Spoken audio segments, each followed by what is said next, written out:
Go ahead, Jason. Thank you.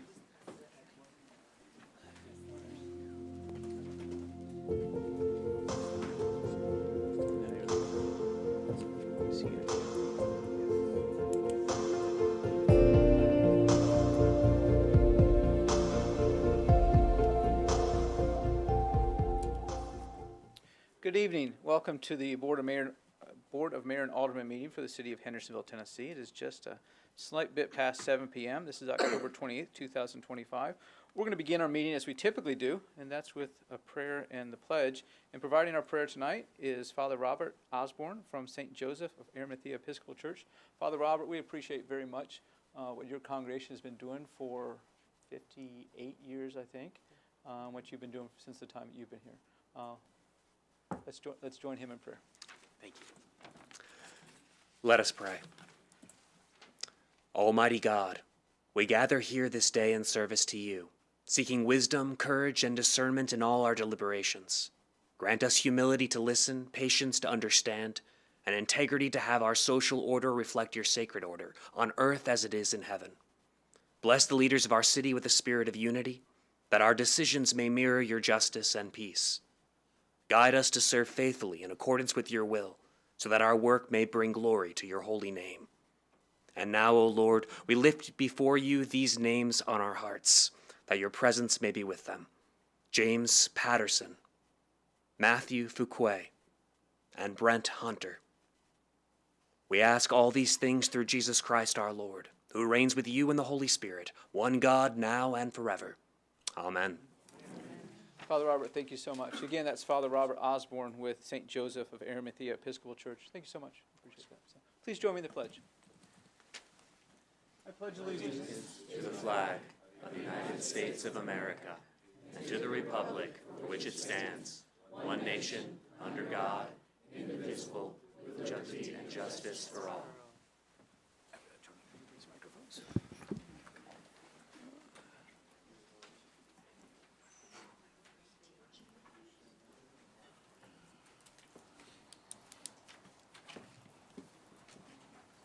Annette, will you call roll for us, please?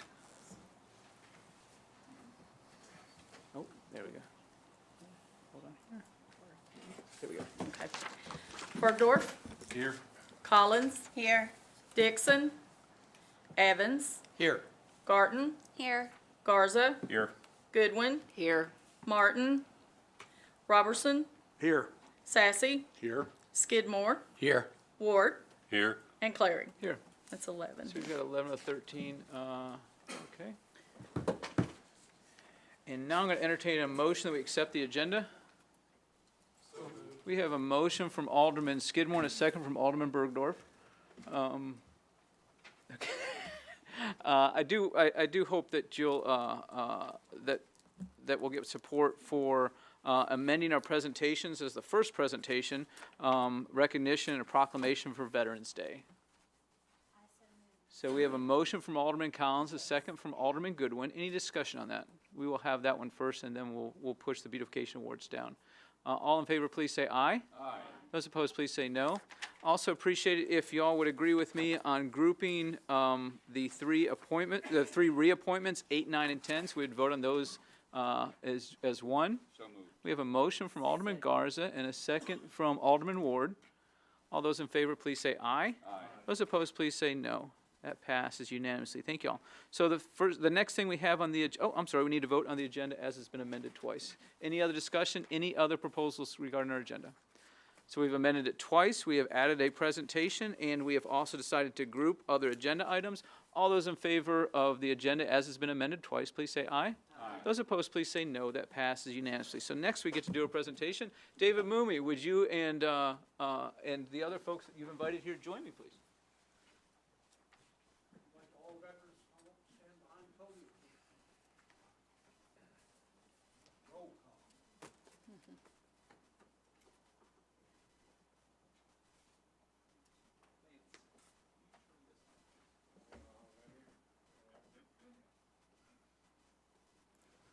Thank you.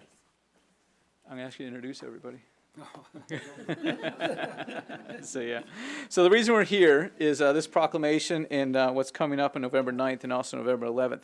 Whereas on Veterans Day, America pauses to honor every service member who has ever worn one of our nation's uniforms and come to our country's defense, acknowledging that our obligations to our veterans endure long after the battles, and that veterans return home because it is our mission to give them the respect and the care they earned. And whereas when American veterans return home, they enrich the social, economic, and civic life of Hendersonville and strengthen the character and resilience of our community. And whereas we resolve in the United States of America, no war should be forgotten and no veteran should be overlooked.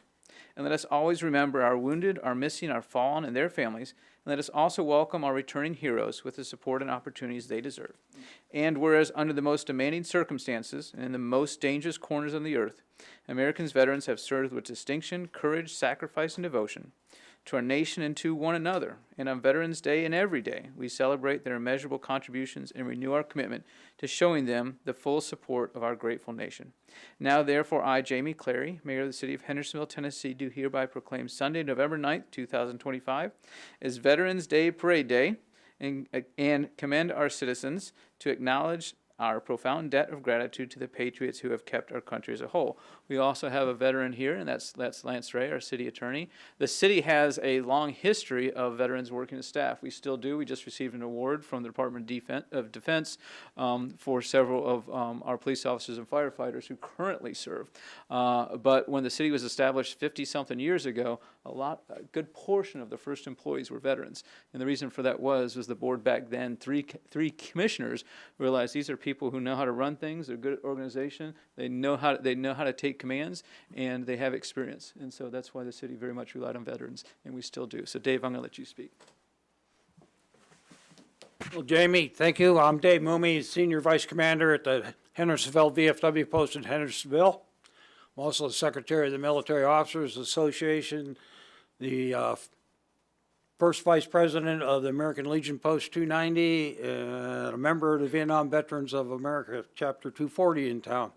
So I know most of these. There's one or two folks I don't know by name back here, but I appreciate them showing up tonight. They're all veterans. They've all probably served in a war someplace defending our country, from Afghanistan all the way to Vietnam. I know several of us are Vietnam veterans, as I am. We take pride in working with the city and doing many things in the city and supporting our community. All of these organizations have various programs to support students, firefighters, policemen, and things like that throughout the year to honor those that also serve and our first responders. And by the way, this week, or today anyway, is First Responders Day. So thanks to all the firemen, policemen, paramedics, et cetera, that keep us safe while we're here at home. Veterans Day Parade is coming up on Sunday, November the 9th. Everybody's invited to participate. We invite all the citizens to come and line up along the street and honor our veterans and the organizations that support veterans as they march down Main Street. And it's once a year event, and we look forward to doing that. And hopefully the weather will be a lot better than it was last year. My last look at the weather report said it was going to be sunny and 66 or something. So ideal day for a parade and for coming out and honoring the citizens and the veterans that will be in that parade. As I said earlier, we do all kinds of various programs. So BFW is doing programs right now to get essay contests from our high school and middle school students and a Teacher of the Year. American Legion does oratory contests for students. Military Officers Group provides scholarship money to our JROTC students and other awards and medals to them for their service to their school and to their organizations. So it's a very big thing. We take very much pride in helping out and working with our community to do all the many things to make this a better and bigger community for all us to live. So thank you very much, Jamie, for the proclamation honoring veterans today. Thank you all for the support that the city has given all of us to do. And if you want to learn more about some of these veterans, come out to Tunnels for Towers on Saturday morning. A lot of us will have a table there to honor the Tunnels for Towers folks and to tell the people showing up about who we are and how we support everybody. And then as soon as that rolls out, we'll be at the Hendersonville Rotary Fall Fest with a table over there to talk. So you got twice the chance to come and learn more about the various military organizations that support our city. Thank you very much.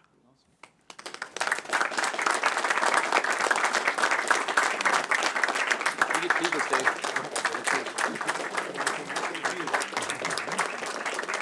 I really wanted to tell everybody how much I appreciate Tennesseans, because I'm not from here. I'm from Denver, Colorado, basically. And my wife married me in Reno 30 years ago.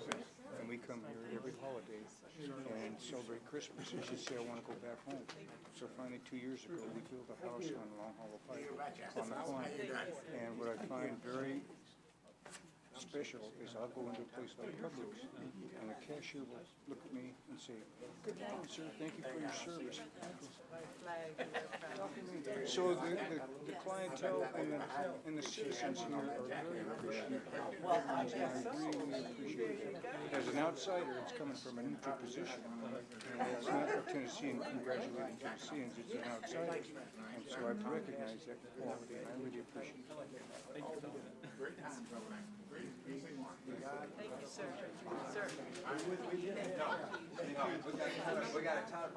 tell you guys the same story I just told. Hey, Kathy. I'm not from here. My wife is.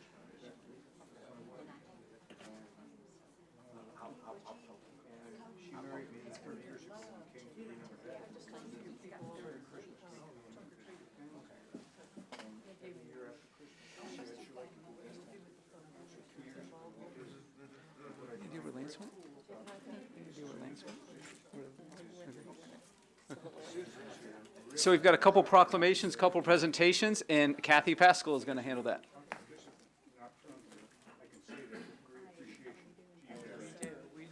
Guess what? We're on stage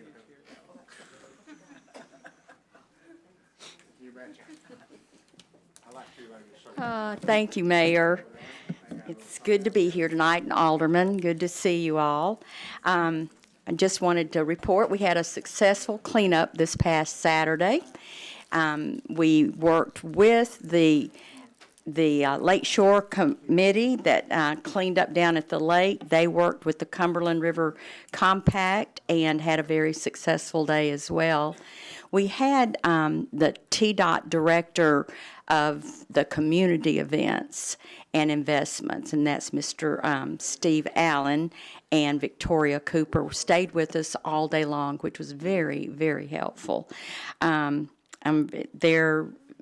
had a lot of information for us, and we look forward to hopefully becoming an affiliate with Keep Tennessee Beautiful. So together, I think we had a little over 60 bags of litter, which is pretty good for what we did. They had about 25 bags, and then we had the balance of that. So there was plenty of litter out there to pick up, but not as much as we've had in previous years. So again, I think that's success. So then we have our beautification awards, and we had a winner in every ward except one. They're not all able to be with us tonight, but we do have several of them here, and our first winner is the business winner.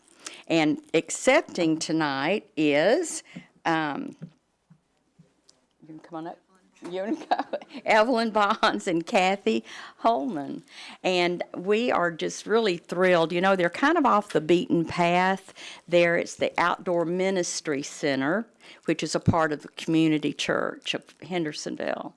And you can see somewhat, but really it's doing what you intended it to do and blessing those in the community. So you can't really see what's going on there, I don't think. But it's just a gorgeous location, or a great setting. They have all kinds of play equipment for kids as well.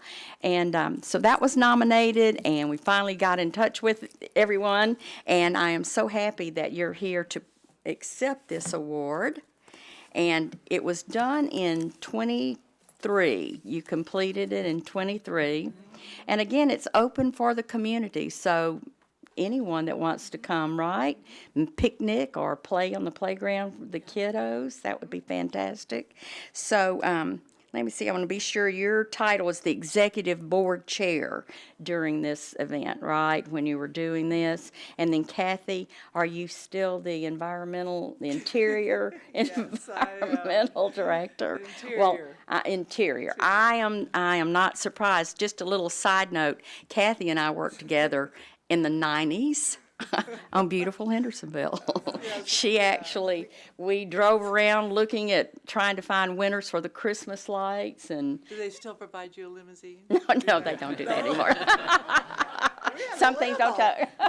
Some things don't change. But anyway, this was just great. I'm not surprised that she's out there making things beautiful, but here I'd like to present this to you. And thank you so much. We appreciate all that you do and the pride that you take in showing making our community more beautiful. So if you'll just stand up here, please. Thank you. It is a beautiful place to come visit. It- Hang out. And just hang out, yeah. Having Christmas trees. Oh, Christmas trees? Well, it's a beautiful place. Go to McDonald's, get your sandwich or whatever, and go over and sit and enjoy it. It is a gorgeous location. So our Ward 1 winner is not here tonight. She was out of town, but that was Monique Baker at 184 Gatone, and has done a great job, just beautifully maintained there. Ward 2, our winner is here tonight, and that is Miss Judy Cassidy. If you'll please come up. Thank you. Hi there. If you have a chance to ride down Main Street, if you happen to be going down. Can't miss us. Can't miss us. And they have just done a beautiful job there with their entrance. So this is for the Blue Ridge HOA the address is 440 Main Street, but they just do a beautiful job, and they have always. Each season it looks so nice. You do. The colors, and it's well maintained, and we appreciate it very much. Thank you so so thank much. you. Thank you so much. Yep. And you just stand right up there. Can't leave yet. Our Ward 3 winner's not here tonight, but that is Miranda Oldham. She's at 188 Township, and it's just beautifully maintained. Lots of color there for the fall. And then our Ward 4 did not have a winner, so next month not next month, we won't be back until the spring. But Ward 5, we've got Mr. William Harden. Thank you for being here. He's at 281 Crooked Creek. And the folks that nominated him were just so thrilled. Look at that grass, it's gorgeous. And up close, he's just got a lot of interesting things going on with waterfalls and unusual planning. You know, it doesn't look like everyone else's landscaping. And I think one of the nominations said how sophisticated your landscaping looks. So they don't know you, but the lawn, they do. Well, thank you so much. We appreciate it.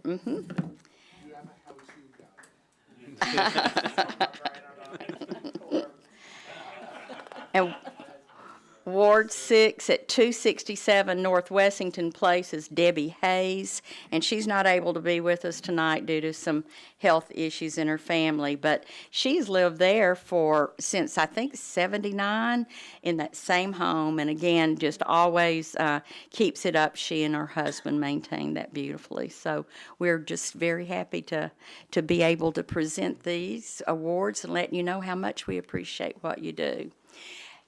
And Ms. Casey there, you're going to take the picture.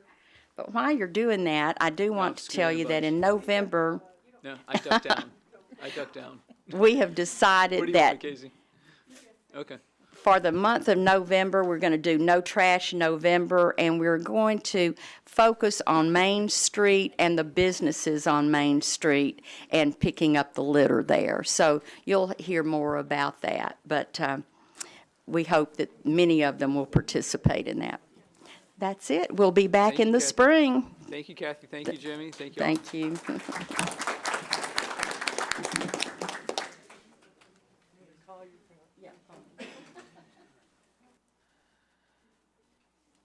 Now I'm going to entertain a motion that we approve the minutes from our October 14th meeting. We have a motion from Don Ward, a second from Alderman Sassy. Any changes, any suggestions? All those in favor of approving the minutes that were provided to you in your packet, please say aye. Aye. Those opposed, please say no. That passes unanimously. We have no citizen comments. We don't have a consent agenda. We're on to ordinance and resolutions. And the first item we have is second reading of ordinance 2025-19. This is an ordinance adopting revisions to the zoning ordinance for the city of Hendersonville, Tennessee. We have a motion from Alderman Goodwin and a second from Alderman Garza. As I mentioned to y'all 2 weeks ago and provide you an email about some amendments that are coming up, I'm going to ask you to turn to page 481 to see copies of those. This is exactly what I emailed out to you. This is exactly what we handed out at our last board meeting. It is 6 amendments, and one of them has 3 parts. So the first item is proposed amendment number 1, and the change is adding this language in section 13.5.1.7, which we deal with minor regional retail development and artistic signature signage. You see there that what we're doing, and I'll read the explanation, is we are adding a new category of signage, that a large retail development could go to the Planning Commission to request a larger artistic signage sign that would allow more potential flexibility for larger developments along West Main Street to construct a unique larger sign if the Planning Commission approves. Since we do not allow appeals on the sign requirement, this gives a potential pathway for a larger development that meets the submission requirements, which would soften some of the harder aspects of our mandatory replacement for non-conforming signs. This will encourage development and retail and redevelopment, and that explanation comes from Keith Free and from the planning staff. Alderman Sassy. Thank you, Mayor. Are we going to be considering these individually? We're going to do them individually. So I think I've got 6. One of them does have 3 parts, so I thought all 3 parts were pretty innocuous. Okay. But I think it's too big of a bite to do all of them together. Yep. So I'll make a motion for this First Amendment then. Okay, so we have a motion from Alderman Sassy, a second from Alderman Robertson. This is the amendment that's on page 482. And Alderman Ward, do you want to speak on this? Yes. Okay, go ahead. Is there a second already? Alderman Robertson. Okay. And if I can ask Director Free this question, I understand what it is. How would this affect existing shopping centers that are already built? For example, Streets of Indian Lake. Very good question. And Keith and I talked a little bit about that. Good. Yeah. Thank you, Alderman. This specific one, this one's dealing with minor regional retail development. There's a major that's already in there, and then we are adjusting it where we're extending it to 2,000 feet off of 386. Basically, the major, the way that's written, that's already in there, that is really just for Glenbrook Village and for Streets of Indian Lake. Those are the only 2 commercial developments that would meet that criteria. So under that, there's a pathway for them, especially with that extending it to up to 2,000 feet off of 386. It gives at least a pathway where they could do an approval for a sign. They did. When you're talking about the 2,000 feet off of 386, Yeah. I don't understand that. What it is originally a couple years ago when we created this, and it was really specifically for the Streets of Indian Lake, but I made it where it worked for Glenbrook as well. I limited where the sign could be placed. I only wanted to allow it closer up to 386, so somewhere in closer proximity. But one of the things that I've seen, and they're not really looking at it, but I think it's probably going to come up at some point, where the Streets of Indian Lake, that sign that they have as you come in, I mean, they can't fit all of the businesses, which is a good thing. But that sign really isn't big enough, but it's as big as we can allow. So by extending that, then that gives them the ability to do it. And then what this is kind of a smaller version of that for smaller areas, and kind of was thinking a lot about areas along West Main Street, probably. So, you know, the big play area and a couple other different areas down through there. If people put, you know, some larger tracks together, at least give them an opportunity where they could maybe do a little bit bigger sign. So that's what that is. And as the mayor said in the overview, we've got which is fine because it's, our zoning ordinance and our sign regulations express our community values. And part of our community values are, hey, we want signage, but we want high quality signage and we don't want to get all crazy with it. Okay, so we've got very tight requirements for signs, and these new proposals that we have are really going to change some things where as businesses change over a period of time, we're going to be requiring them to take down their signage if it meets certain criteria. So doing that, I really created this for Westlake, for West Main Street, but also to we're kind of taking something a little bit, you know, on what we're requiring on the signs. I wanted to give something as well, because the way that we have our sign ordinances, there is no appeal. So you can't get a variance or you can't appeal a sign decision. Basically, you know, my position on that is if you want to appeal something on our sign ordinance, then the only thing you can do is you could request a text amendment to the zoning ordinance and go through it so that it would impact, any change would impact very similar situated areas, so we don't have a one-off kind of things. Alderman Ward, Yeah, anything else? No, that answers my question. okay. Okay, good. thank you, Keith. Alderman Bergdorf. Thank you, Mayor. One of the things I did want to ask as we go out there and talk to our members of the community and things like this, if these signing ordinances, we travel around all the mid-state and we go from different cities to different cities to different cities, what would you expect this to help us be more reflective of? If there's a bit of community, for instance, would it be Franklin? Do they have a similar ordinances? Do they have similar signage around there? Yeah, there's really. Because I know the yeah, most important thing is we don't need to reinvent the wheel. Right, So what is your influence, not influence? yeah. You understand what I'm asking, right? Yes. Okay, thank you. Yeah, on comparable communities. Yes, please. I'll just state it, nobody compares to us. So, There you go. Answer's done. All right. but especially in many areas, but specifically we're talking about the sign ordinance. No other community touches us on enforcement. A lot of places have a lot of the things that we have on the books. They don't have the courage to enforce it. And they don't have the willingness, you know, that's really a high community priority. I'm very proud of our department, and I know you've got the best interest of the city Yeah. at heart. Thank you. And so some of these little different things, they are getting kind of creative, but it's still overall, we're pretty tight on, you know, on our signage. Thank you, Keith. Alderman Sassy, I still have your light on. Yeah, I want to speak on it. Makes sense, go ahead. All right, Alderman Bergdorf, thank you.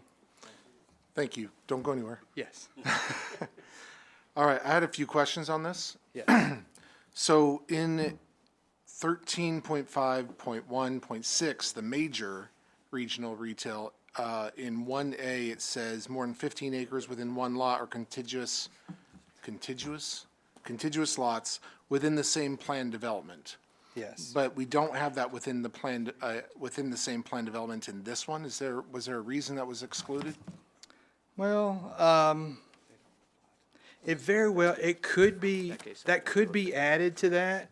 I think the reason I didn't is that this could impact areas that actually don't have a planned development. Could be somewhere where you already have a large shopping center. But from a staff standpoint, you know, I'm definitely open to that. It could possibly, if somebody wanted at least a pathway to a larger sign like this, then, you know, if they didn't have a planned development, they could put a planned development together and go through that. So it could encourage somebody to do it just to have that pathway. Yeah. So it wouldn't, if it was a requirement, I don't think it would be detrimental in that process. I think it's to the city's benefit to have that, personally. Another question for you, in 1D, it says more than 400 feet of property line along a state highway right-of-way. Yes. Was there a reason for that 400 feet and not yeah. more like 800 feet? It could be 800 feet. If it's 400 feet, then that definitely hits a lot of areas like Big Play, the property that was kind of level with the tornado next to Big Play, and some of those things, City Square. You know, it hits some of those different areas. So that's kind of, when I set it at 400 feet, I measured some of those specific areas. Now, some of those areas I think are a little bit bigger than the 400. But it could be a little larger. It's just if we get it too big, then it's really going to narrow it down where there's not very many areas Right. that it could do. 400 that's pretty big frontage, and it's only along State Road. So this particular thing with the minor would only be really for New Shackle and Main Street. But, yeah, for the most part, that's what it would be. Okay. Okay, yeah, I'm good with keeping it at 400 on that one. Also, there's no, correct me if I'm wrong, but I didn't see anything in here that limits the number of signs. So they're limited to the size of a sign. You can have this, but I didn't see where it said you could have one sign per property. That would go back to just the basic sign requirements. So this whole thing is setting on the base of what all the other requirements are. It lets you do more as far as size and design, but you'd still be limited to one. Okay, so that's already in there, sign. perfect. Or multiple signs if you've got enough frontage. It's possible. If you've got enough frontage, you could have multiple ground signs. So if you had 1,600 feet of frontage, Yeah, you could have one more, every, yeah. which is still quite a ways away. They'd be Yeah. far enough distance. I think that's fine. And if you had corner lots, Or 800 yeah, feet. and if you had corner lots, and this is small and doesn't have anything to do with that, but everybody's probably familiar with the new subway on New Shackle. So they have two ground signs, Right. two monument signs, because they have two road frontages, even though it is a pretty small lot. It's a lot of sign, but it looks pretty good. Yeah, looks good. All right, well, with all those questions, thank you. I really appreciate that. That's all the questions you, I Alderman. had. I want to make an amendment that we update 1A to add within the same plan development. So it would read more than 7.5 acres within one lot or contiguous lots within the same plan development. Hold on one second. So go to page 482, so this is an amendment to the amendment. So 482, and Alderman Sassy, what you're saying is look at 1A, Yep. more than 7.5 acres within one lot or contiguous lots, and then you're going to add, Within the same plan development, which mirrors what 13.5.1.6 says as well. so, hold on, Lance, will you say that? Go ahead. I think Alderman Sassy is saying that this for the major would make it the same language as for the minor. Okay. Right? Yes, that's right. Okay. Any discussion on that one item? So Alderman Collins, go ahead. Director Free, Yes. if they're not already in a PUD, and this requires them to be in a PUD to use this pathway, what kind of fees are they looking at to go through that PUD process? And does that have to go through the Planning Commission and BOMA? Yes, it would, and then it's a substantial fee. So I can't recall exactly what it is. Is it like $1,000? Nah, it's Like it- $20,000? No, it's more like it's just like $3,000 or something to do And it has a to go plan through development. planning? Yeah. Thank you. Thank you. Thank you, Alderman Collins. Any other questions or comments on this amendment that Alderman Sassy proposed and Alderman Bergdorf, did you second it? Yes, sir. Okay. Okay. All those in favor of the amendment proposed by Alderman Sassy and seconded by Alderman Bergdorf, please say aye. Aye. Those opposed, please say no. No. We have a no from Alderman Collins, so that passes 10-1. Okay, Alderman Sassy, go ahead. That's all. Okay, thank you. So now we're back on the amendment, which is page 482, which says at the top, proposed amendment number 1. All that we did just a second ago was 1A, we added some wording there to make that consistent with major regional retail. All those in favor of proposed amendment number 1 as it was just amended, please say aye. Aye. Those opposed, please say no. That passes unanimously. Now we're on to amendment number 2, which is page 483. This is, let's see. So what we're doing here is if you look on page 483, you see about in the middle of the page, paragraph 1 and paragraph 2. We're scratching the wording, the small sentence there in paragraph 2, and we are replacing it with modified structurally to extend its serviceable lifespan, excluding repairs intended to maintain the sign's structural integrity, provided there is no alteration to the original structural design. What this does is by adding this bit of language about multi-tenant commercial building signage, we clear up a sticky situation that would have created a problem with multi-tenant signs where, for example, businesses with 12 sign slots on a multi-tenant sign would have triggered the replacement of the entire sign when one of the businesses changed use. This would have created a significant hardship not only for the building owner but for the other existing businesses as well. This will encourage stability for existing businesses and promote general redevelopment and investment. So I'm going to make that motion, please. And we have a second from Alderman Garten. Any discussion? Alderman Sassy, go ahead. Thank you, Mayor. Just reviewing the language on this, where it's changing structurally altered so as to extend their useful life, to modified structurally to extend its serviceable lifespan, which kind of means the same thing, but to said, excluding repairs intended to maintain the sign's structural integrity, provided there's no alteration to the original structural design. It's just a lot of confusing language to me, with a lot of comments on structural, where you can't modify it for structural, but you can if it's for structural integrity, but it won't alter the structural design. I'm just hoping we can get clarification on that and maybe make that language a little bit more understandable. So Keith will do this better than I will. Yeah. But so sort of my point was, if one business change, we don't want to force everybody to change. We don't want to do that. But at the same time, we don't want to let the property owner continue to update and update and update the sign, so the grandfather status goes into 60, 70, 80 years. Yeah. So Keith is. Well, so I'm just hoping we can maybe make this more specific or clear, to your point. Yeah. Okay. Yeah, it's tough to make that clear. That's why I didn't try. Yeah, no, it's tough. Really, it's kind of like what the mayor's saying is that you can structurally maintain it, but you can't go crazy and keep modifying the thing where it's not really what it originally was. And I think that's what that's getting at. Structurally altered as to extend the life. Alderman Ward, are you going to help us with this one? Yeah.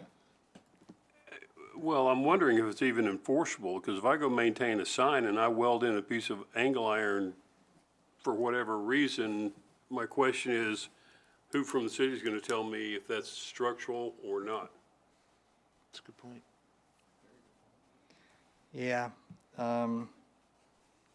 Signs shall not be changed or replaced any other night for a sign.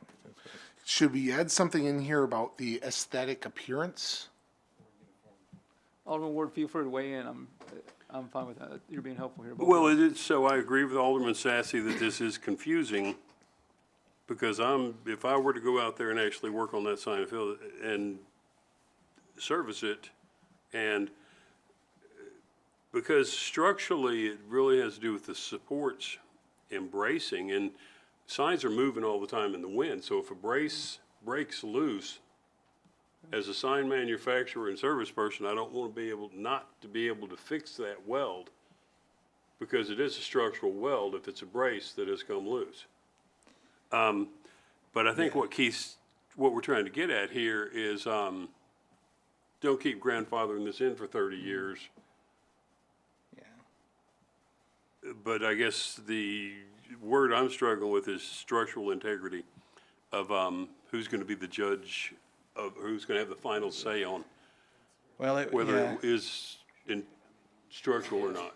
I mean, the reality of it is, as far as to the extent of how much it's repaired, then that probably will be something that I would determine, where that versus, it had some damage and they're doing something, but they're doing basically a total radical reconstruction of it.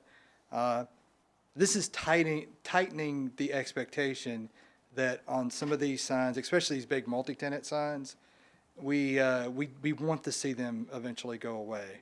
And so if there is a substantial amount, but it's going to be difficult to determine, it's really just going to be, whoever, me or whoever in the future, the planning director is, that's who's going to make that determination that, oh, this is going on with this sign out there, and, this is going too far. And it won't really be so much about, from an engineering perspective, of the structural integrity necessarily of it.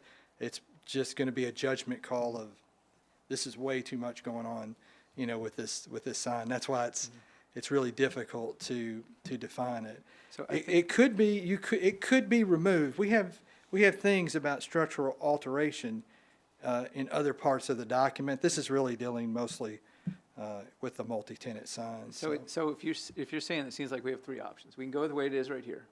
We can reword it, which is going to take some time, and possibly put the whole thing off, which honestly I don't really want to do. Or we could remove it, or we could just remove this entirely and work on it in the future, and we come back with an amendment a couple months from now. I think the real-life application is that they will be talking to planning. The way it's written, I think, correctly and accurately, and it just takes a bit to understand, even if you're familiar with the terminology, because it all deals with the structural integrity of the sign. Right. And it's broken into three parts. You can fix it, don't change it, and you can't keep fixing the same thing over and over again. It's basically what this says. Yeah. Alderman Sassy, your thoughts? Yeah, Take so it on. I think because based on what your comments there, which was spot on in my view, it's just too confusing. I'm thinking maybe I personally would rather put this off for another time and maybe keep it the way it is right now, where it says structurally altered so as to extend their useful life, and revisit this at another time once we've had time to mull this over. So, thank you. Yeah, I think I've got a good explanation of what it is doing with that. Is that the language is allowing reconstructing of an existing sign structural members, but would not allow adding new structural members or additional components to it. And I think that's like a secondary pole, for example. So if you got a pole sign, wouldn't allow a secondary pole to be put up there. That's probably the best example.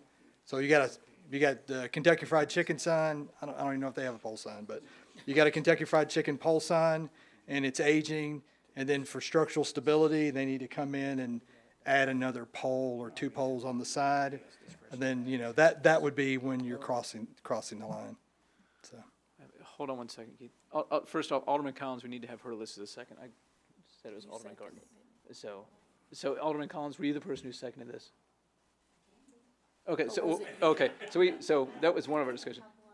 Okay, so Alderman, so the reason that's important, so I made the motion, Alderman Garton seconded, but I'm going to come back to you in just a second.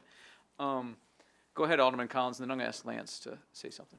Okay, so when I read this, I thought the intent was to allow the business owner to respond to a weather event, but not to allow them to, like, if it's just eroding over time, they should just replace it. That was what I thought it was saying. Is that the intent? Like, if there's a storm, we're not going to force you to get a new sign. Now, I think you can repair it, or if there was structural integrity like corrosion, I think you could repair that. But it's really probably going to more, Frankenstein and the thing, where you're adding all these different members to it to support it.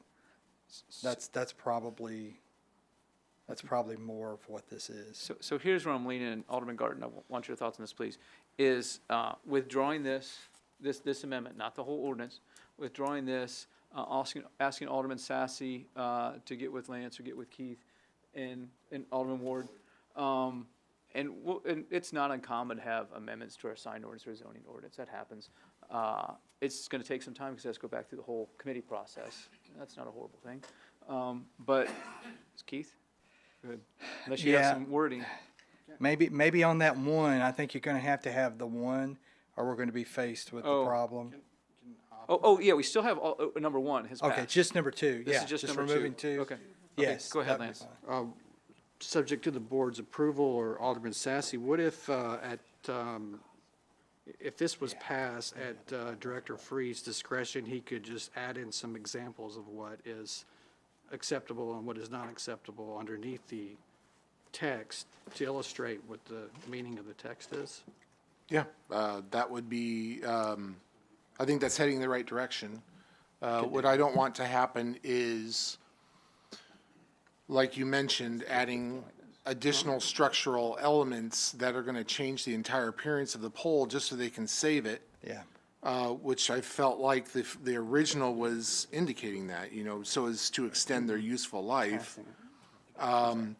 It does say no alteration to the original structural design, but it doesn't say anything about the appearance of the design. So, that's kind of where I was leaning with it as well.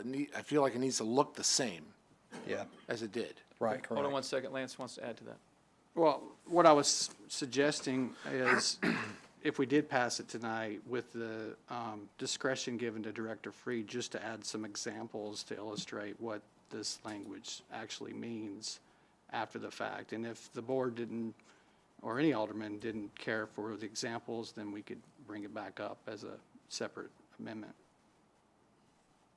Just to, if we needed to get it passed tonight, which it sounds like we might. I don't know. I'm fine with drawing it. This is another option, is that we go ahead and pass it and that Keith goes back and gives us some examples based on y'all's comments. Well- Tweak the examples. What was If we that? did that, wouldn't those have to then go through the whole process again? Just to have examples? I was thinking that it would be okay with his discretion just to add some illustration underneath it that is not part of the actual amendment, or not the actual ordinance. You've got some heartburn on that. But yeah, I mean, I was just giving an option if we need to pass it tonight. That doesn't excite y'all.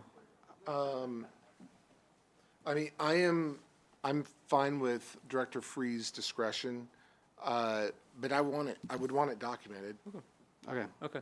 So Alderman Garten, are you okay with drawing amendment number 2? Okay, so we're going to withdraw that. Okay. We're going to go on to proposed amendment number 3, okay? So look on page 484. I'm sorry. Oh, I'm sorry, Keith. I'm sorry, Mayor. On amendment number 2, that item number 1 with that language above it, that's going to be important for that to be in here. 2 could be That's already dropped in. out. Yeah, It's in there? It's in there. Okay, good, thank you. Okay. Awesome. Alderman Skidmore, did you want to? Just had a real quick. Go ahead. Thank you. Just had a real quick question. I know this sounds kind of bizarre, but it kind of, goes with all what we're talking tonight.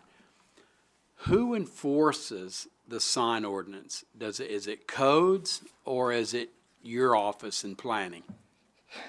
We do it in planning. We do have, out of the police department, like the little signs that, or any sign that gets put in the right of way, they do police those within 12 foot. But all other signage, we enforce that. And then, where there's confusion or it's gray area, then ultimately, a lot of times, then I've got to make the call on the interpretation of if it's a unique situation, then I make a final decision on this is the way that we're interpreting that and using discretion. Okay, so there's. That happens sometimes. Yeah, that was my question. So it could be, I guess, the police, nor the codes, or your office. Those are the 3 enforcers, I guess, or, Well, the main one would be the planning department. oh, the planning, Yeah, okay. that I would be just the wanted to main one. make sure because. Yes, sir. Okay, thank you. Thank you, Mayor. Thank you, Alderman Skidmore.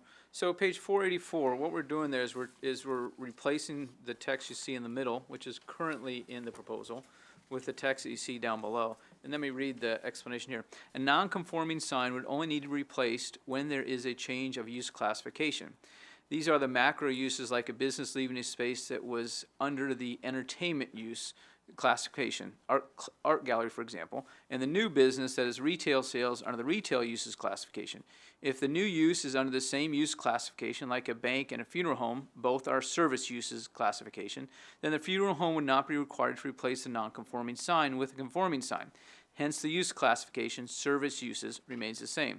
This classification and change will promote stability and investment while still holding reasonable standard for when use classification categories change. I'll make that motion. Second. We have a second from Alderman Garza. Any discussion? All those in favor of amendment number 3, please say aye. Aye. Those opposed, please say no. That passes unanimously. Thank you. Now, proposed amendment number 4, page 485. This has 3 parts. And for the most part, this involves definition, but let me go through the explanation. So on 13.8.5, this is about voluntary replacement. This is just removing some unneeded language that has no significant impact, other than creating a little bit of confusion. Change number, part number 2 that we changed under section 14.3.5, change of use. This does not deal with signs, but is something we ran across that needs to be added just in case there's confusion in the future. And then for the third part, section 16.3, under definitions, change of use, these words need to be removed to support the clarity of changes made to 13.8.5. That's part of the reason, specifically this one, that I sent out early to you, because you have to sort of flip back and forth to understand those. I'm going to make that motion, please. And we have a second from Alderman Goodwin. Any discussion? Alderman Sassy. Thank you, Mayor. First and third one, yeah, totally makes sense, but if you could explain the second one, change of use. My document that I had here, it's the one we received 2 weeks ago, did not have the actual changes on there, so I looked it up. And it looks like it was just that last line in the first paragraph where it says, but not a motor vehicle dealership or to an office, if those uses are not conforming to the zone district. So can you just explain that? I'm going to ask Keith to do that. I remember the conversation, but not all the specifics of it. Okay. 388. Yeah. Or if you're on 485, you look at the very bottom 2 paragraphs, and it's the top of the 2 paragraphs at the bottom. Permitted use on the part. Good. Should be changed back to a use that is not permitted. Yeah, that's just, I think that's just clarifying on non-conforming uses. It's kind of it's a lot of wordy, but just to make it clear that we're not going to allow a non-conforming use to change to a conforming use and then back to a non-conforming use. But not to if those uses are not conforming to the zone Gotcha. district. With the way it was previously written, without this language, it gets all cloudy with all the other, like what the mayor said, a lot of this jumps around and you've got to do something else is supporting something else. And that's what this is clarifying. So we're talking about zoning though in this, right? So mixed use or commercial zoning, that sort of thing, because it says zoning district or zone district. Is that in the first? Yeah. In the first paragraph at the very end of it. But not to a motor vehicle office if those, yeah, it's just talking about like in each zoning district, there are allowable uses, but you might have something that's non-conforming. Could be a used car dealership or a used car lot that is allowed in the zone, but, we have certain criteria of about 1,000 feet and all of that. So it may be a non-conforming used car lot, and then that's what that's referring to. But it's talking about zone. If the used car lot is not conforming to the zone, they wouldn't be allowed to be there anyways. That's correct. And this is just to clarify that with some other language in dealing with changes of use. So I don't really, I mean, I'm fine with this language. I just feel like it's redundant. It doesn't seem like it needs to be in there. Because if they can't have it there anyways, they're not going to change the sign. Well, yeah, they're actually two different things. So and that's part of it, is the use itself is different than the sign. So you could have a non-conforming sign, and a conforming use. Or you could have a conforming sign and a non-conforming use. And that's kind of what this language is. It could only be non-conforming if the zoning changed after they were established, right? Yeah, which could have happened like, the zoning changed 18 years ago. And Yeah. there's some odd something that was okay 18 years ago, but today it's grandfathered in non-conforming. We call that a legal non-conforming use. And so there's nothing wrong with it. It can continue, but once it goes away, you can't reestablish it. Right. And that's kind of what this is. A lot of this is just kind of a legalese. So this is just make it- clarifying that, to make it clear, so you're not having to jump around the whole That's correct. That is correct. ordinance, okay. Yeah. And even for us, it's some of these things as you look at them, that, some of it is very overly, it feels like it's overly complicated, but we're trying to think of all of these different, loopholes, and we're trying to kind of fit them. And we appreciate that. Yeah, and that's kind of what it is, to do. Okay. So, That's Thank all you, I had. Alderman. Thank you. Thank you, Mayor. Keith. Thank you, Alderman Sassy. All those in favor of amendment number 4, please say aye. Those opposed, please say no. That passes unanimously. Thank you. Next, we're on amendment number 5. This just has one part. What we're doing is we're taking this is on page 487. We're replacing some language in there. Really what we're doing is we're replacing 90 days for 365 days. And let me read the explanation. This extends the time from 90 days to 365 days that triggers some situations that require non-conforming signs to become conforming. Again, it's only some situations. Right now, if a sign is not been in use for 90 days, in some situations, it would have to be replaced with a conforming sign. But this is giving more time. We talked a little bit about this, Alderman Ward, when it comes to actually getting somebody into a building, the time it takes to lease. And we thought that this should be consistent with that. So I'm going to make that motion. Page 487, amendment number 5. We have a second from Alderman Evans. Any discussion? All those in favor of amendment number 5, please say aye. Aye. Those opposed, please say no. That passed. Oh, who we have no from? Alderman Sassy. Anybody else? Okay, so that passes 10-1. So page 488, this is amendment number 6. What we're doing there is we are adding some language. You see the bold part, the last verbiage that you see there. We're adding that to what is currently in the proposed ordinance. And the explanation there is that this additional text provides an exception to situations that would trigger non-conforming signs to become conforming. Very similar to what we just did, but in different situations. I'm going to make that motion. We have a second from Alderman Sassy. Any other discussion? All those in favor of amendment numbers, Alderman Bergdorf. Hey, thank you very much. Keith, can you just expand on this one a little bit, just for my understanding, because I don't want to get anything messed up.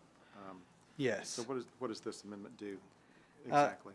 What this does, it kind of ties into that other confusing one. Thank Where you. we're talking about the Yeah, non-conforming. thank you. Yeah. This is where that's finishing the loop on this, to make sure that it's clear. This stuff with 30 months and 12 months and all that, a lot of that is state vesting law, I believe, is what that's influenced by. And then really that last sentence is, the loss of non-conforming use status shall not in itself affect the non-conforming sign status as set. So like what I was talking about earlier, the use of the building may not necessarily affect the non-conforming sign. Yeah. If it was continuous. So it's just something that's covering a nuanced, part of this, and so that's what that language is.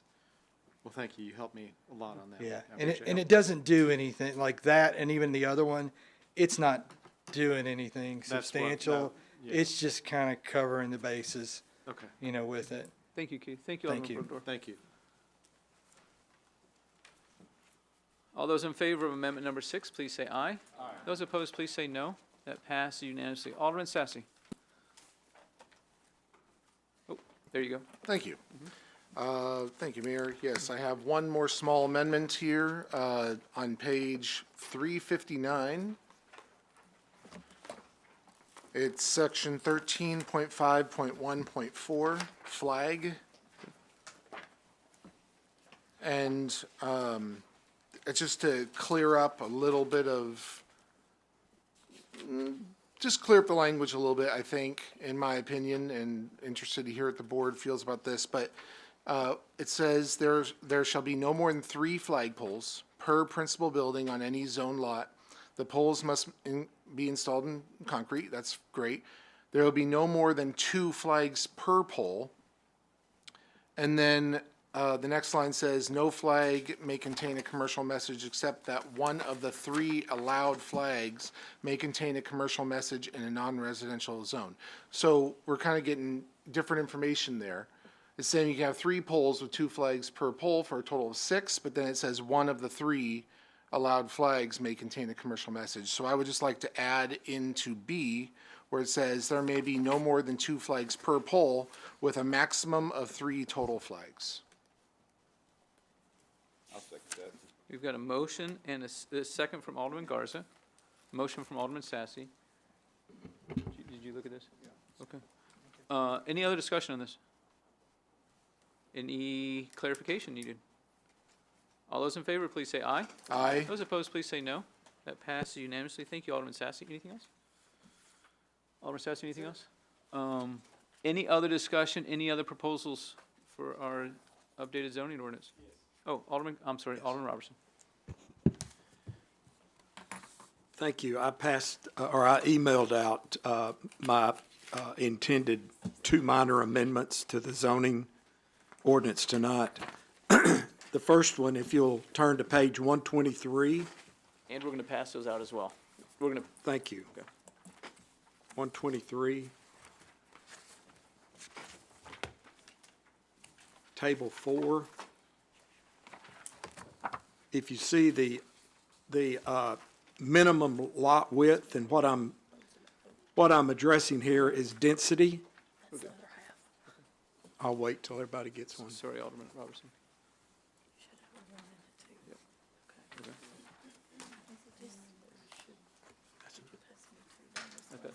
No. Did y'all just get all 2? And I think to the right I just sent 2, and to the left I just sent 1. This is just, I just don't have one. you thought it might be separate, I guess. So you could still group these if you would like to, Alderman Robertson? Okay, yeah. Yeah, for ease of understanding, I'd like to make them one amendment with 2 parts.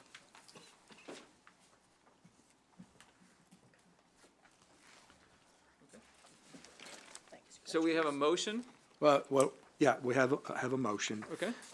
And that motion is to amend section 6.3 lot and building bulk standards, to amend to increase the width of the lot size under SR2 from 60 to 70 feet. That'll make it less dense. And it will all, okay, and the second part of that amendment is an amendment to change 10.4.9D to be consistent with 10.4.9 parentheses C, requiring all EV charging stations to have an 80-foot setback from street easements. And that's my amendment, and I'll explain it if I can get a second. We have a second from Alderman Bergdorf. Go ahead, Alderman Robertson. Okay, the first one, if you look at table 4, the staff, and I appreciate the staff changing SR3 from 55 feet to 60 feet. I support that change, but they didn't change SR2. So SR2 and SR3 would both be 60. I would like for SR2 to be a little less dense, and that's why I am recommending to change from 60-foot lots to 70-foot width lots. And this is on page 123. 123, table 4. And that has to do with less density in the SR2. And you ready for the second change? Sure. The second part, if you'll turn to page 211.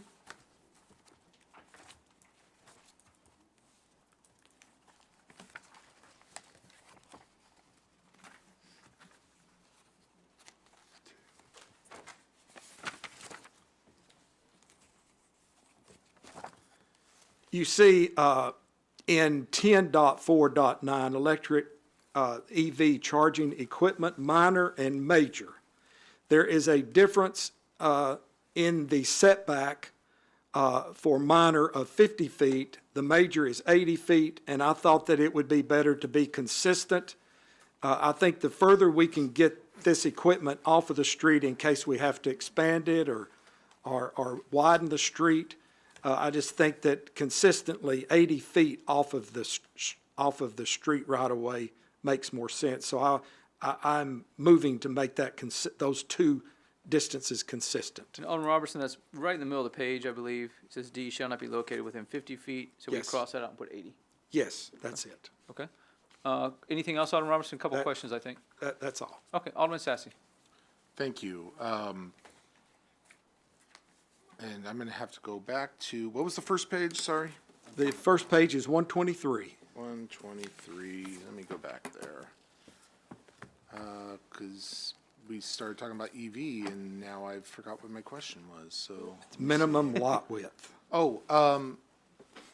So do we have a map of our zoning so we can see kind of where SR2 is on our current zoning?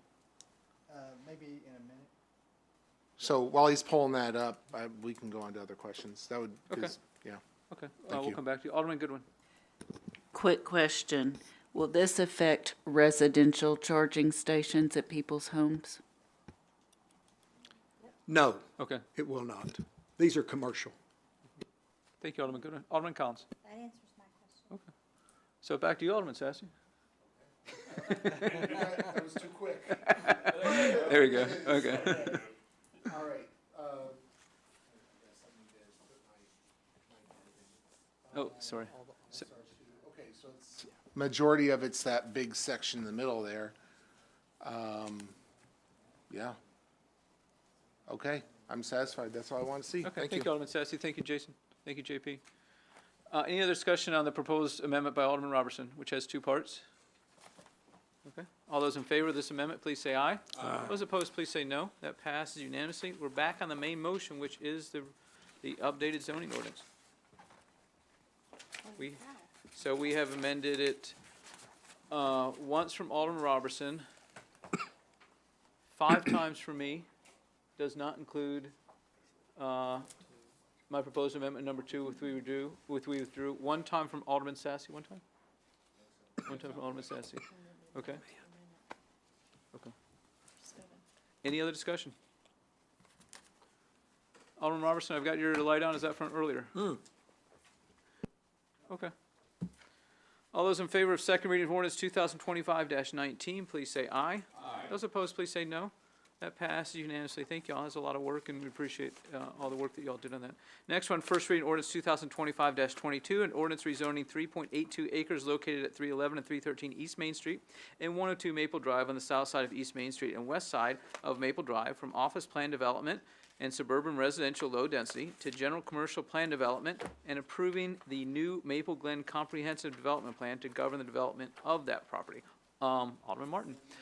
Motion from Alderman Goodwin and a second from Alderman Robertson. Any discussion that we do have the property owner here if we would like to hear from them? Alderman Evans made the second. Go ahead, Alderman Robertson. Does this ordinance accept all of the staff recommendations? I know Public Ken. Works was pretty adamant about, I think, access. And so I just want to make sure that what we're passing encompasses the staff comments. Yes, it does. There was just a question on the access off of Maple. And I think there was a proposal with 2, and when it came out of the Planning Commission, it was just determined to work that out with the Public Works staff. I believe, I haven't seen the final drawing, but I think that the developers, engineers have worked with the city engineer, and I think they've come to some kind of agreement. On that second entry, I think it's limited to right in, right out. But that's something we could, if we needed to, prior to the second reading, we'll make sure to get that in the packet so that it clearly shows that. We'll get something in there on that. The developer did offer to provide that, but it wasn't able to get into your all's packet. But we'll get it in your packet before the second reading. Okay. Alderman Robertson, thank you. Thank you, Keith. Any other discussion? All those in favor of first reading of ordinance 2025-22, please say aye. Aye. Those opposed, please say no. That passes unanimously. Now we're on resolution 2025-35. This is a resolution amending the job classification list and pay table. We have a motion from Alderman Sassy. Second. And a second from Alderman Garza.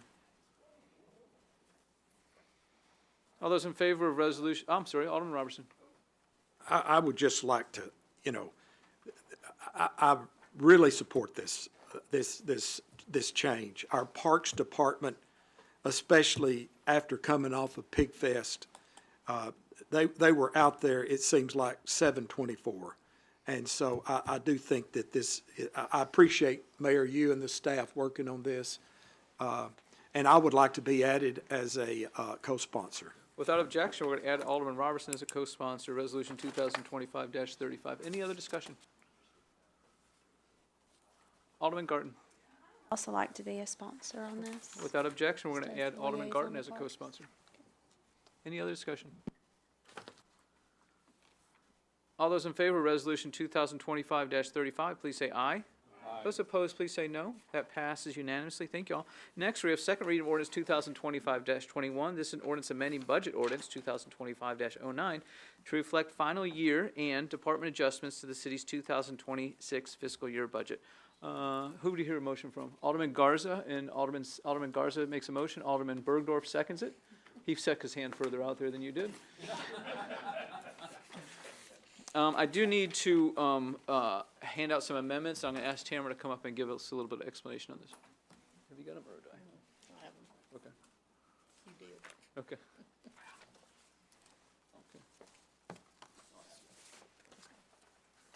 This is exactly what I sent to you, actually not, it's been a couple weeks though, hasn't it? I think it was middle of last week. I think you're right. Okay. Go ahead, Tamara. So since this budget amendment was originally presented to Finance Committee, we have had a handful of items that have come our way that we felt warranted to add to it. The first one, talking with our Public Works Director, we determined that the West Main ADA improvement project was further along than what was anticipated when we prepared the budget, so we need to go ahead and appropriate the remaining amount of the grant funds and from the revenue side and the expenditures. Those are the lines 1 and 2 on here. And then we had a fire vehicle, not an apparatus, but one of their fire, the inspector vehicles was in an accident. We just got confirmation last week that insurance is paying us out roughly $60,000, so we need to rebudget that so that we need to move that money out of the insurance line into an asset line so they can go ahead and place a order for a replacement vehicle. And then the last two are grants. We received notice that we are receiving a bulletproof vest grant for the police department, and then y'all passed the resolution at the last meeting related to the AFG grant that fire got. So we need to go ahead and appropriate the funds so that they can begin that program. Alderman Sassy, as Finance Committee Chairman, would you like to make that motion?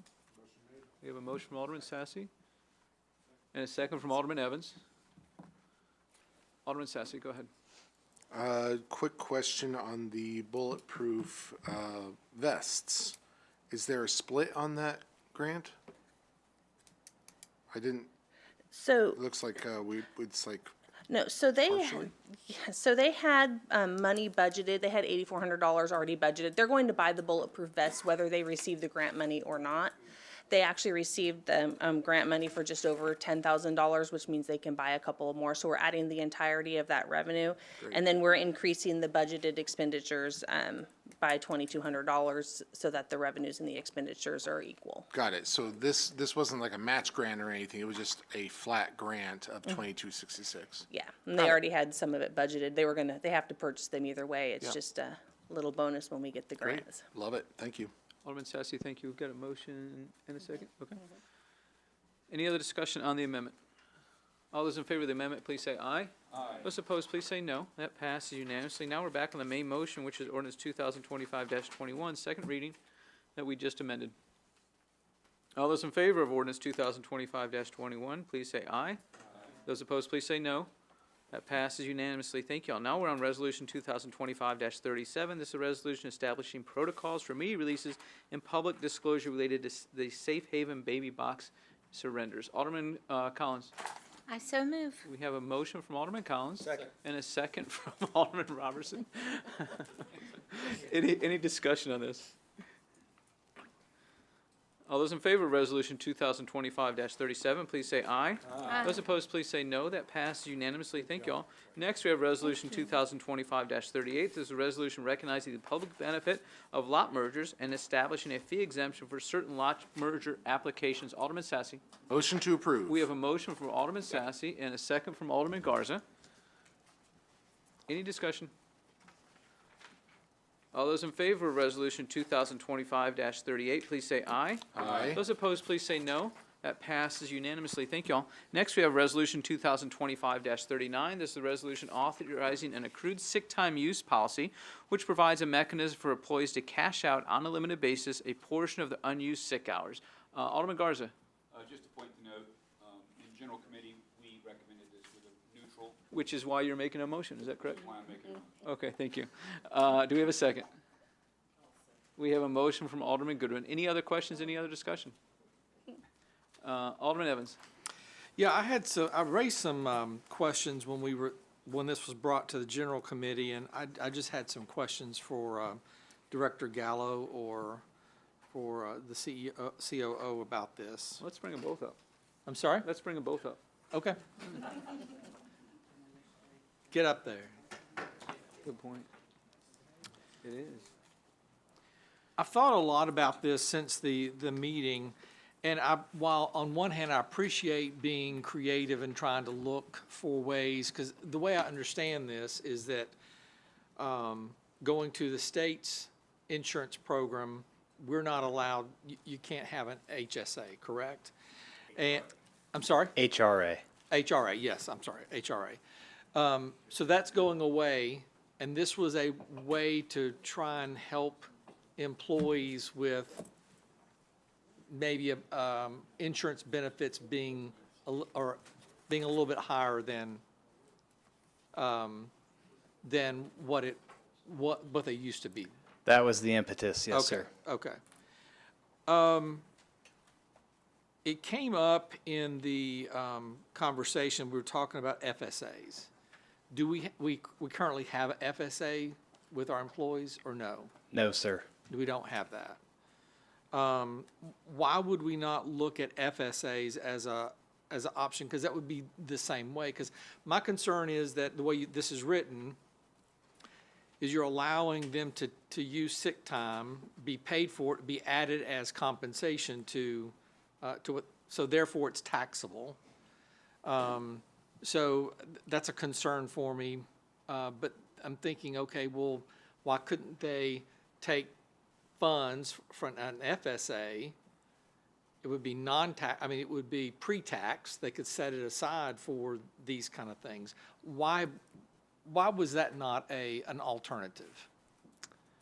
Well, Mr. Gallo and I have discussed FSAs quite a bit, and I think it's probably the next step for the city. We've had a lot of change in our health insurance plan. Going to the state is another big step. If we rewind about 4 years ago, we didn't have HSA. We had very similar types of plans. So we definitely considered doing that.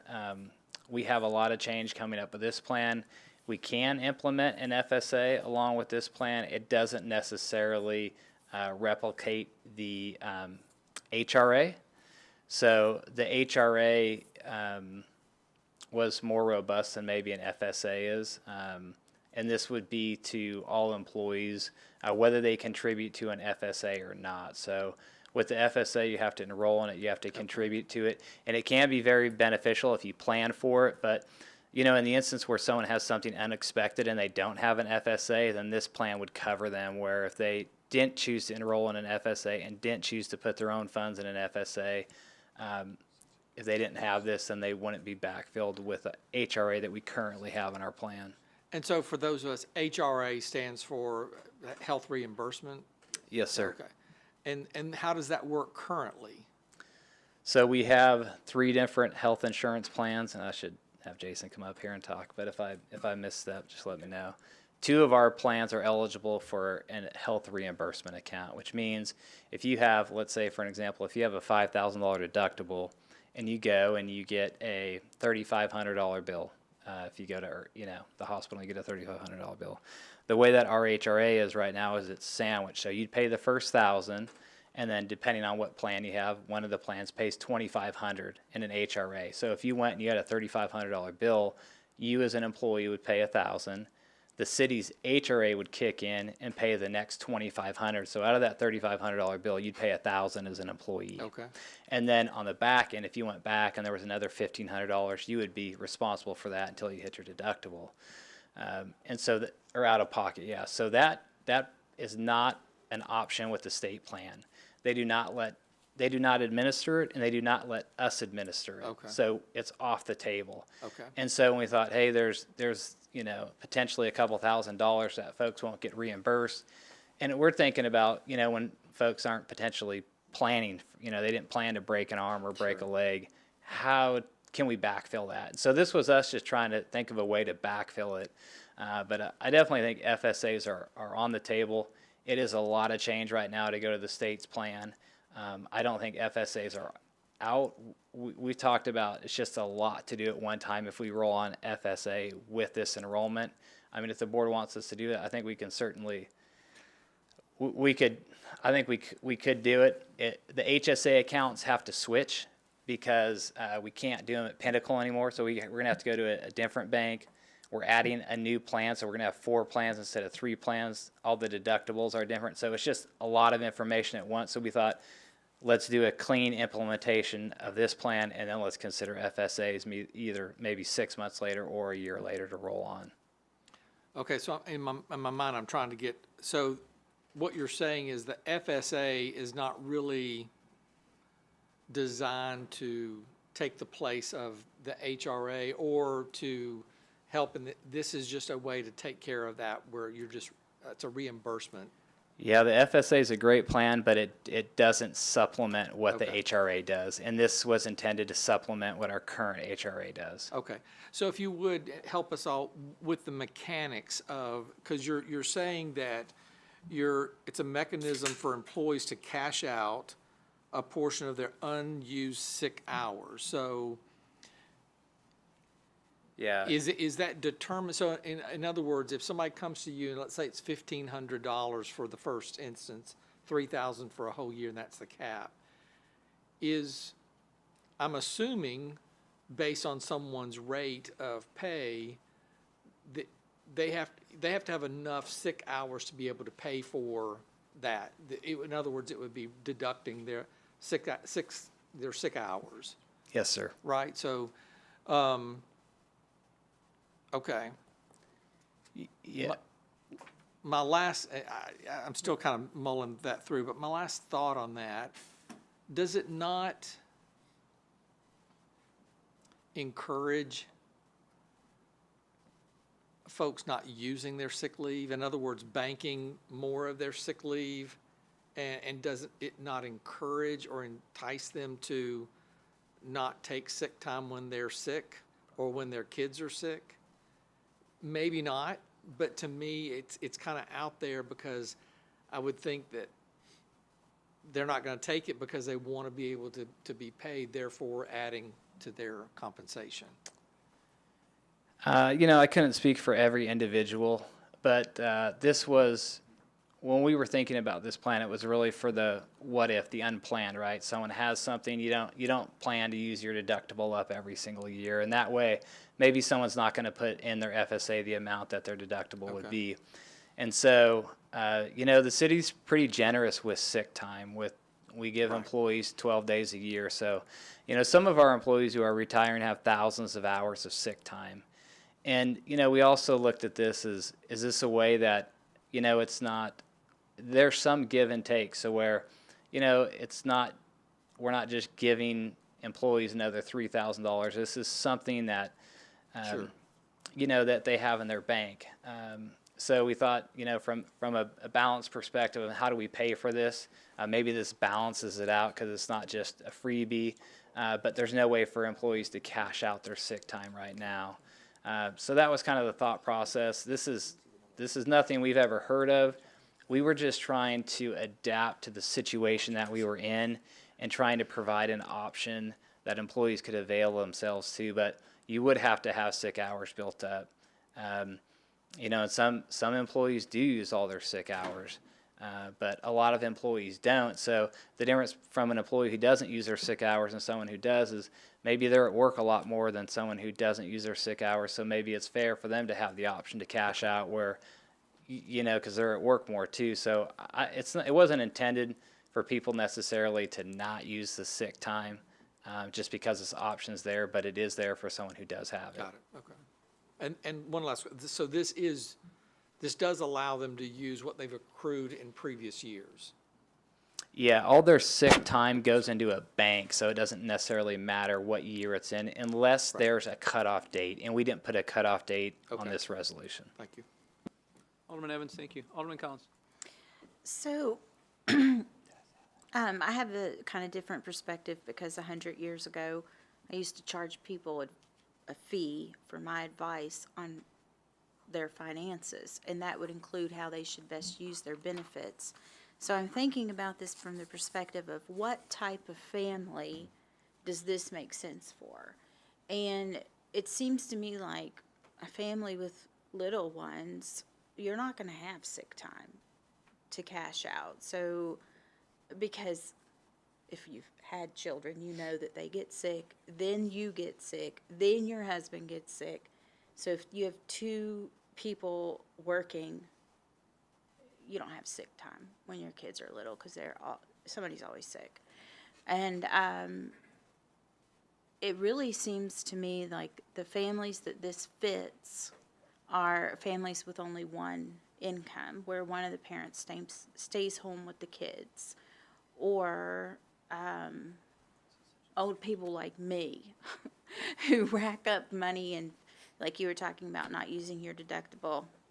I use my deductible in physical therapy by mid-January probably. So I just have a hard time understanding, like, who's going to have $3,000 worth of medical expenses to hit Tier 1 and sick time? That's counterintuitive to me. Like, if you have that much in medical expenses, you've used your sick time, and that doesn't make sense to me. So, but you indicated that you thought about 80 employees would use this. So 80 employees at the Tier 1 payout of $1,500 is $120,000. A flex spending account, if we said not everybody's going to use, we have 400 employees, it's $10 a month, and while they could enroll in the extra benefit for daycare if they have littles in daycare, which would be a huge benefit to have pre-tax dollars going towards daycare. That's like 25% off up to the limit that the IRS allows. So for those families, it's a clear win. And of course, this plan only addresses medical. The other thing is that with the flex spending account, the pre-tax dollars versus taxable dollars make it the same amount of money. But the cost to us, I would estimate to only be $48,000 a year. Does that seem fair? Like 400 times 10 times 12. months. And some people will do the daycare, but some people won't do it at all. So the cost is a lot more predictable. I am concerned about the cost of this, but overall, I just think we've gone about this backwards. I think flex spending account would be the first thing we offer, not the second thing. I'm not sure if that, I want to hear more conversation on this because I'm not sure if that means that I don't vote for this and hold out for a flex spending account, or if I write an ordinance to produce a flex spending account for us. And I understand that it would be hard to get it out before enrollment in January, but I think we've got it backwards here. Thank you. Alderman Collins, thank you. Alderman Goodwin. First off, I wanted to say happy birthday to Jesse, but second of all, I wanted to say I appreciate y'all reaching out and expanding the options for the insurance. I've heard a lot of compliments about that, and I really appreciate you working on this. I know we can't make everybody happy, but I feel like that's another plus to give the employees, and I will be voting in favor of this. Thank you. Alderman Goodwin, thank you. Any other discussion? All those in favor of Resolution 2025-39, please say aye. Aye. Those opposed, please say no. There was a no from Alderman Evans and Alderman Collins, so that passes, do some math here, 9-2. Thank you all. Next, we're on other agenda items, and we have grouped these as part of when we set the agenda, and that's a vote on the reappointment of Dave Moomey to the Beer Board, the reappointment of Andrew Kazmarek to the Beer Board, and the reappointment of Michelle Owens to beautiful Hendersonville. I need a motion, please. We have a motion from Alderman Goodwin and a second from Alderman Sassy. All those in favor of these three reappointments, please say aye. Aye. Those opposed, please say no. That passes unanimously. Thank you. Next, we have brief committee reports. Alderman Sassy, Finance Committee.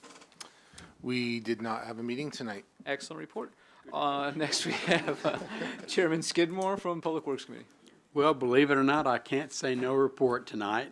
I've got a couple of things that I do want to tell to the board. We did have a fairly lengthy meeting this evening, but I will touch base on the high points that has come. These ordinances, or excuse me, resolutions are coming to the board, which is accepting the completed streets in Durham Farms, Phase 3, Section 31, Phase 4, Sections 33 and 34, and then also accepting another completed streets of Anderson Point.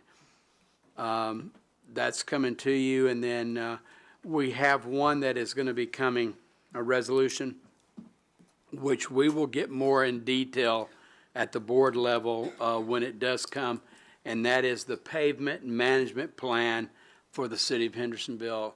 And that is something that is, most important to not only to us as leaders of our community, but also to our constituency as well.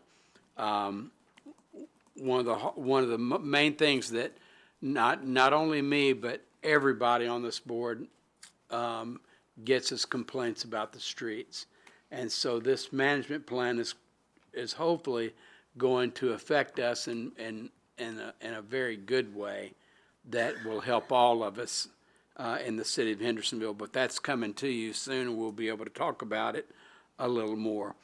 Our trash collection update has been, we've been doing very well in our trash collection, even though there are some that we will be, we miss, that our guys, our garbage guys miss, but they've been very good at going right back and picking it up. We've got a good dispatch, a new dispatcher that seems to be working really well with the city, and also its employees. So let's just keep our fingers crossed with that. Our light synchronization program, I want to let you know, is on hold right now because the government is, in Washington has shut down, so it has shut down a lot of our stuff. So anything that we deal with the federal government it is shut down right now. So hopefully I'll give you, at our next meeting, I'll give you a better report on that. It's a shame, but it's the truth. Now, something that's near and dear to all the people that have children that live around Drakes Creek Road and Drakes Creek, or Stop 30. I do want to, and I'm going to read this to you because it's very, very important that this thing goes by without a hitch. But the utility work on Drakes Creek Road for the Drakes Creek Stop 30 project that we are involved in right now, due to the necessary utility work, there will be a single lane closure on Drakes Creek Road in the project area on Thursday, October 30th, from 8:30 in the morning until dark. And on Saturday, November 1st, from 7 a.m. until mid-afternoon. There will be flag crews present to direct traffic, and so if you can, we would ask you to plan alternate routes if possible. And if you have any information and you can't understand what I just said, go to the project webpage and it'll tell you what's going on. Again, that is on Thursday the 30th from 8:30 until dark, and Saturday from November 1st to 7 a.m. Until the mid-afternoon, from 7 a.m. until the mid-afternoon. And again, flag crews will be present to direct traffic. And then our final issue was about the greenway and the bridge. We've had a lot of, in Ward 2 and in Ward 1, we've had a lot of complaints, and also on social media about the boards that have on the side where you walk on the Greenway Bridge and you can't see the lake. I just want to give everybody an update. We did a request for a proposal out of the Public Works Department, and to clear those boards out and to bring in a rail system where you could see is going to cost about $270,000. So we're going to kind of pull back on that. That's expensive. That really is. I was shocked when it came, when the price came back. We only had one bidder on that. So we're going to pull back on that, and you know, what's the old saying? You got to punt. It's fourth, and we're going to punt. Well, we're going to punt this, and we're going to try to figure out, get it back on 1st and 10 in the coming months, and see what we can do to rectify it.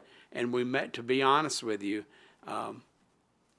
we may not be able to rectify it, because $270,000 is a lot of money, and I can't expect the rest of the aldermen on this board for me to come to you beforehand and say, you know, these folks need this project and it's going to cost you $270,000. I can't all in good conscience do that, because I'm sure that it will fall upon deaf ears. And I would respect that if it happened. I mean, I wouldn't be, you know, I wouldn't, you know, how I normally get up here and pontificate and that stuff. And speaking of pontification, did you notice how well everything went tonight, that I didn't even speak and it just went through flowing? That is a great You were right, Mama. You were right. And so, anyway, that's the end of the report. And I want everybody to have a good Halloween and happy birthday, Jesse. Chairman Skidmore, All right, thank you. thank you. At some point, I am going to use that phrase, speaking of pontification. Yeah. The recently turned 44-year-old Jesse Eckenroth with his moment report. More importantly, it's Davin Eckenroth's birthday today, too. He turned 17, so happy birthday, Davin. Happy birthday. I'm going to keep it rather short tonight, but do have some exciting announcements. On page 569, there's a flyer for the Pig Fest on the bottom right corner, and there's a guy with long blonde hair with a guitar over his shoulder. That's Jeff Jarrett. He's a local. And the local actually won the main event for the wrestling match, go figure, at the Pig Fest. So congratulations, Jeff Jarrett, for winning that match. There was over 13,500 people at Pig Fest. So Andy, you guys did a really good job. Your team worked hard. Thank you for doing that.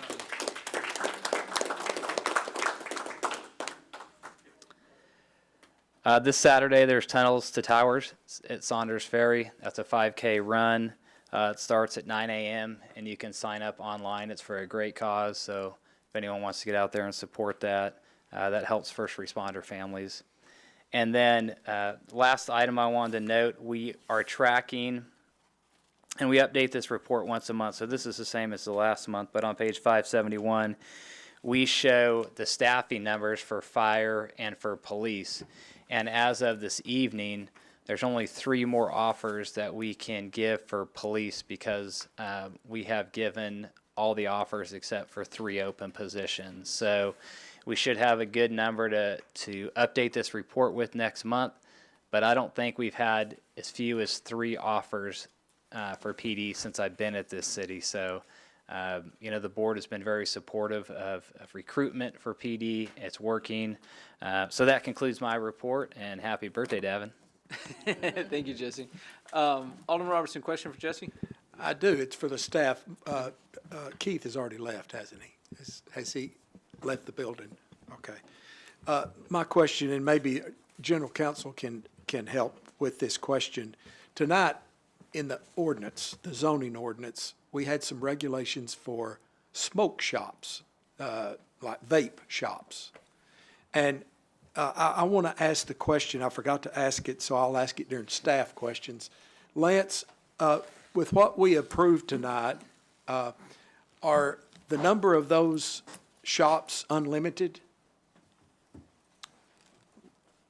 I wouldn't say they're unlimited because they're restricted by space. Right. So space isn't unlimited, but it doesn't, no, they're not unlimited. I mean, they're not unlimited. Is there a way we can limit them? Yeah, I know a city not too far from here did something like that, basing it on population like we do with liquor stores. Right. And we could certainly look into that. Yeah, So long as the board finds that in order, that it's a health, safety, and welfare issue, vape stores, the board can place reasonable restrictions such as that. I'd like to give the board notice that I'm going to be working on would it be a resolution or ordinance? That would be an ordinance. An ordinance that would try to tighten up a little the regulations. Yeah, on that. So Lance, if you would work on that with me, I'd appreciate it. I just read in the news media that China is sending a lot of chemicals and vapes over to America. They're flooding America with these kinds of materials, and you know, I know that our PD does a great job in policing to make sure minors don't use them, but still, I'm afraid that they are, and I think there's hemp in some of the stuff that they vape, which is a hallucinogen. So I just think that there is public health concerns, and I'm gonna be working with Lance on some regulations to further restrict or to regulate better those shops. Thank you. Alderman Robertson, thank you. Alderman Sassy, a question for Jesse? Alderman Robertson, I would be happy to work on that, to be on that with you. Thank you. That's all. Okay. Alderman Sassy, thank you. Jason, can you pull up a December calendar for us, please? So next time on the agenda is consideration of change to December meetings. You see there that we are scheduled to meet on the 23rd of December, the 9th of December and the 23rd. No, that won't work. You don't see that?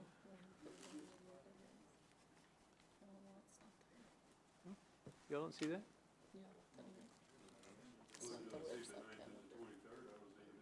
Oh, funny. It's there. It's if you're off to the side a little bit, you can't see it. You have to be like right in. Y'all really don't see the calendar? I can see the calendar from here on yours. I think we need a sign regulation on this. Okay, that one's better. That's a little, the numbers are a little bit better. Can y'all see it now? I move to cancel the meeting on the 23rd. Second. Oh, that's funny. Okay, so I'm sorry, Alderman Collins. I move to cancel the meeting on the 23rd. Okay. Second. We have a second from who? Alderman Robertson. Any other discussion? All those in favor of canceling our meeting on the 23rd, please say aye. Aye. Those opposed, please say no. That passes unanimously. Alderman Garza, do you have a motion? Motion to adjourn. Alderman Garza makes a motion to adjourn, and I have a second from Alderman Evans. All those in favor, please say aye. Those opposed, please say no. That passes unanimously. Thank you all. Thank you all for your work tonight. Thank you all for all your help. Hey, 8:45.